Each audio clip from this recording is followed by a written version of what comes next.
Assalamualaikum sahabat Islam semua. Pada kesempatan ini saya akan menceritakan kisah seorang pemuda yang membuat malaikat berselisih karenanya.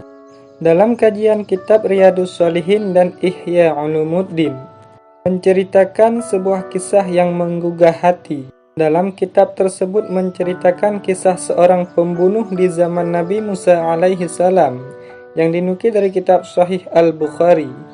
Nabi Muhammad SAW bersabda, "Dahulu pada masa sebelum kalian ada seseorang yang pernah membunuh 99 jiwa. Lalu ia bertanya tentang keberadaan orang-orang yang paling alim di muka bumi. Namun ia ditunjuki pada seorang rahib atau pendeta. Lantas ia pun mendatanginya dan berkata, 'Jika seseorang telah membunuh 99 jiwa, apakah taubatnya diterima?'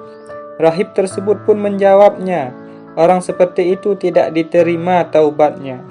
Lalu orang tersebut membunuh rahib itu dan genaplah 100 jiwa yang telah ia renggut nyawanya. Kemudian ia kembali lagi bertanya tentang keberadaan orang yang paling alim di muka bumi. Ia pun ditunjuki kepada seorang alim.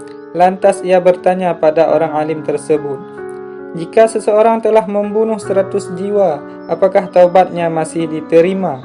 Orang alim itu pun menjawab, 'Ya, masih diterima. Dan siapakah yang akan menghalangi antara dirinya dengan taubat? Beranjaklah dari tempat ini dan ke tempat yang jauh di sana, karena di sana terdapat sekelompok manusia yang menyembah Allah Ta'ala. Maka sembahlah Allah bersama mereka,' ujar orang alim tersebut. 'Dan janganlah kamu kembali ke tempatmu yang dahulu, karena tempat tersebut adalah tempat yang amat buruk bagimu.' Laki-laki ini pun pergi menuju tempat yang ditunjukkan oleh orang alim tersebut. Ketika sampai di tengah perjalanan, ia terserang penyakit, sehingga kematian pun menjemputnya. Akhirnya terjadilah perselisihan antara malaikat rahmat dan malaikat azab. Malaikat rahmat berkata, 'Orang ini datang dalam keadaan bertaubat dengan menghadapkan hatinya kepada Allah.' Namun malaikat azab berkata, 'Orang ini belum pernah melakukan kebaikan sedikit pun.' Lalu datanglah malaikat maut dalam bentuk manusia. Mereka pun sepakat untuk menjadikan malaikat ini sebagai pemutus perselisihan mereka. Malaikat ini berkata, 'Ukurlah jarak kedua tempat itu, jarak antara tempat yang buruk yang dia tinggalkan dengan tempat yang baik yang ingin ia tuju. Jika jaraknya yang dekat, maka ia yang berhak atas orang ini.'